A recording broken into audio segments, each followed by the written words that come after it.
ગુજરાતમાં નવા વર્ષની શરૂઆત થઈ છે અને નવા વર્ષે પણ બરફવર્ષા થઈ છે। પૂંછના પહાડી વિસ્તારોની અંદર તાજી બરફવર્ષા થઈ છે। પીર પંજાલની પર્વતમાળાઓ પર બરફવર્ષા થઈ છે। પૂંછના પહાડો પર સફેદ ચાદર છવાઈ ગઈ છે। પહાડો પર બરફવર્ષા થતાની સાથે જ ઠંડીમાં પણ વધારો થયો છે। જમ્મુ કાશ્મીરમાં હાલ છેલ્લી કલા ચાલે છે, એટલે કે 40 દિવસની કડકડતી ઠંડીનો આ સમયગાળો અત્યારે ચાલી રહ્યો છે। રહી અને દર થોડા દિવસે ત્યાં બરફવર્ષા થઈ રહી છે। વિસ્તારો અને પહાડો જે અત્યારે બરફની શ્વેત ચાદર આડે ઢંકાઈ ગયા છે। આ નજારો જે ખૂબ જ માણવાલાયક હોય છે, જોવાલાયક હોય છે અને પ્રવાસીઓનો ધસારો પણ અત્યારે એ વિસ્તારમાં સૌથી વધારે રહેતો હોય છે। પહાડી વિસ્તારોમાં બરફવર્ષાને કારણે ઠંડીમાં પણ સતત વધારો થઈ રહ્યો છે।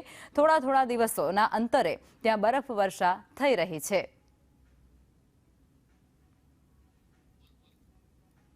પહાડી વિસ્તારોમાં બરફવર્ષા હજુ પણ યથાવત જોવા મળી રહી છે। એ પહાડો જે અત્યારે શ્વેત ચાદરની આડમાં ઢંકાઈ ગયા છે। કુદરતી રીતે આ રમણીય નજારો જેને જોવા માટે અઢળક પ્રવાસીઓ એ વિસ્તારોમાં પહોંચતા હોય છે। પૂંછના પહાડો છે આ જ્યાં અત્યારે સફેદ ચાદર છે તે પથરાઈ ગઈ છે।